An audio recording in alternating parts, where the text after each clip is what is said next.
तो क्या हाल चाल है सबका? उम्मीद है सब ठीक ही होंगे। तो जैसे कि आप लोग को पता ही है कि रिसेंटली हम लोग एक ट्रिप किए थे राजस्थान का, और मैं इस ट्रिप का पूरा जर्नी और उसका अच्छा पूरा सब तरीके का एक्सपीरियंस आप सबके साथ एक सीरीज़ के द्वारा शेयर करूँगा, जहाँ हम पहला एपिसोड में अपना होम टाउन से निकल के राजस्थान का जयपुर पधार चुके थे। अब बारी था राजस्थान एक्सप्लोर करना, और क्योंकि राजस्थान इंडिया लार्जेस्ट स्टेट है, इसलिए हम लोग यहाँ का 4 गिने चुने डिस्ट्रिक्ट ही घूमने का प्लान करके आए थे। और इसके लिए हमारा प्लान था, पहले हम लोग जयपुर घूमेंगे और उसके बाद चलेंगे जोधपुर, और उसके बाद जैसलमेर और उदयपुर, और उसके बाद फिर से हम लोग जयपुर वापस लौट के आएंगे और फिर जयपुर से अपना घर के लिए रवाना देंगे। तो चलिए निकलते हैं जयपुर घूमने।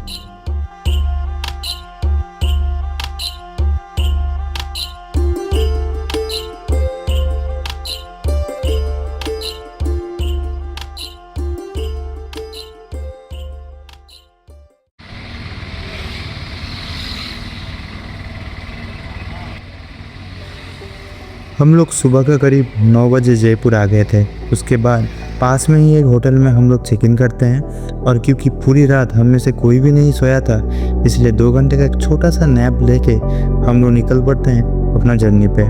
और चलते चलते एक ऑटो वाले भैया भी मिल जाते हैं, और वो बोलते हैं 7-8 जगह घुमा देंगे और 1100 रुपया लेंगे। और हम लोग भी कुछ ज़्यादा ना बोल के ऑटो में उठ जाते हैं।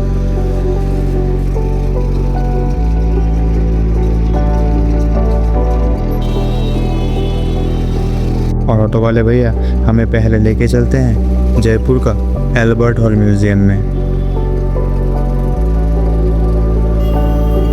जो कि अंदर और बाहर दोनों तरफ से ही बहुत ही सुंदर था।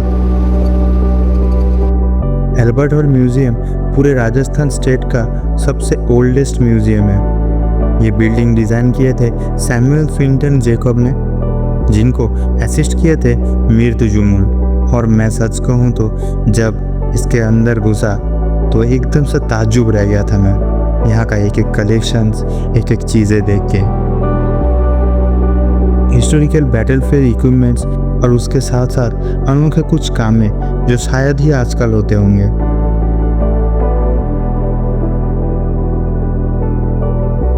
और पुराने वो मूर्तियाँ जिनको देख के ही पता चल रहा है कि उनका एक एक पर्टिकुलर हिस्ट्री है। मतलब चारों तरफ जितना देखो उतना और जानने को मन कर रहा था। पर तब भी हम एक भी ट्रैवल गाइड नहीं किए थे, क्योंकि हमें किसी पर ट्रस्ट नहीं था। उसका रीज़न मैं आपको इस सीरीज़ का 5वां एपिसोड में बताऊंगा। तो करीब 2 घंटे बाद हम म्यूज़ियम से निकलते हैं, और उसके बाद ऑटो वाले भैया हमें लेके चलते हैं जंतर मंतर, जहाँ हमें जाने का थोड़ा सा भी मन नहीं था, क्योंकि हमें इस जगह के बारे में पहले से ही वाकिफ था। और फिर भी भैया थोड़ा सा ज़बरदस्ती करने लगे, इसलिए हम लोग चले गए वहाँ। पुराने दिनों में इस जंतर मंतर की मदद से टाइम का अनुमान किया जाता था। जंतर मंतर 19 एस्ट्रोनॉमिकल इंस्ट्रूमेंट से बिल्ड किया गया एक कलेक्शन है, जिससे जयपुर का फाउंडर राजपूत राजा जय सिंह ने बनवाया था। ये मॉन्यूमेंट 1974 में बनकर तैयार हुआ, और ये वर्ल्ड्स लार्जेस्ट स्टोन सनडायल के साथ साथ यूनेस्को वर्ल्ड हेरिटेज साइट भी है। तो ये है जंतर मंतर। और कुछ देर बाद वहाँ से निकलते ही ऑटो वाले भैया एक महल में घुसने को बोल रहे थे, पर टाइम के शॉर्टेज होने के कारण हम उस जगह में नहीं गए। तो उसके बाद भैया हमें लेके चलते हैं जल महल पे, जो जयपुर की मानसागर लेक का बीचों बीच है। पर कुछ कारणों के चलते इसके अंदर अभी जाना नो एंट्री था। पर तब भी इसको बाहर से देखने में कुछ ऐसा था जैसे कोई खूबसूरत बला देख लिया हो, जिनसे नज़र हटाया ही नहीं जा रहा था।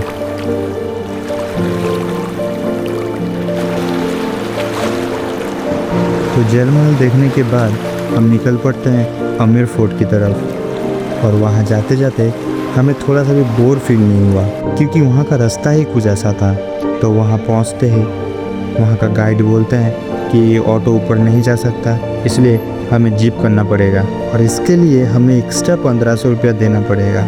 और इसलिए हम लोग चाहते हुए भी अमेर फोर्ट नहीं जा पाए, क्योंकि हम में से कोई भी नहीं चाहता था कि पहला दिन ही इतना ज़्यादा खर्चा हो जाए, क्योंकि जर्नी अभी बहुत ज़्यादा ही बाकी था। और क्योंकि शाम का 7:30 बज चुका था, और रात के 9:30 बजे हमें जोधपुर के लिए भी बस पकड़ना था, इसलिए हम ऑटो वाले भैया को बोले होटल छोड़ देने के लिए। लास्ट डे जब फिर से जयपुर वापस लौट के आएंगे तब हवा महल के साथ साथ अमेर फोर्ट और बाकी जगह भी घूम लेंगे। और तभी भैया शुरू करते हैं अपना कांड। उसके बाद से ही वो कुछ ज़बरदस्ती सा करने लगे। वो ज़बरदस्ती से हवा महल लेके गए तो वहाँ भी देखे कि वहाँ भी बिजनेस खड़ा था। कहीं भी खड़े होकर फ़ोटो खींच रहे हो तो वही बोल रहे हैं कि 250 रुपये देना पड़ेगा, तो कोई बोल रहे हैं कि 100 रुपये देना पड़ेगा। इसलिए जैसे तैसे वहाँ से निकल गए। फिर से वो ऑटो वाले भैया हम एक लोकल मार्केट, एक स्पेसिफिक दुकान पे ही लेके चलते हैं और बोलते हैं उस दुकान में घुसने के लिए, क्योंकि उन्हें कुछ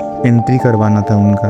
हम जितना भी बोल रहे थे कि हमें लेट हो रहा है, हमें जाना है, वो थोड़ा सा भी नहीं सुन रहे थे, बल्कि और ज़्यादा ज़बरदस्ती करने लगे। और मेरा मोबाइल में उतना चार्ज नहीं था कि प्रूफ के माफिक कुछ कैप्चर कर पाऊँ। और तो और उस समय ऐसा भी कुछ हुआ कि जैसे कि भैया पहले बोले थे कि 7-8 जगह घुमाएंगे, और क्योंकि हम लोग 4 जगह ही घूमे थे, लेकिन भैया थोड़ा पैसा कम करने की वजह वो बोले कि जो पैसा था वही लेंगे, और वो नाहरगढ़ फोर्ट भी लेके चलेंगे बोल रहे थे। वो तो लेके नहीं गए, पर वो झगड़ा भी करने लगे। कैसे भी करके इन झंझट से निकल के हम करीब रात के 8-10 तक होटल में गए और खाने में एक कोल्ड ड्रिंक ही पिए, क्योंकि तब तक आजू बाजू का सब दुकानें बंद हो चुका था। तो उसके बाद हम रात के 9:30 बजे निकल पड़ते हैं अपना अगला डेस्टिनेशन जोधपुर की तरफ। तो ये था हमारा जयपुर का कुछ अच्छा कुछ बुरा एक्सपीरियंसेस। मिलते हैं एक और एपिसोड में जहां हम अब जोधपुर घूमेंगे,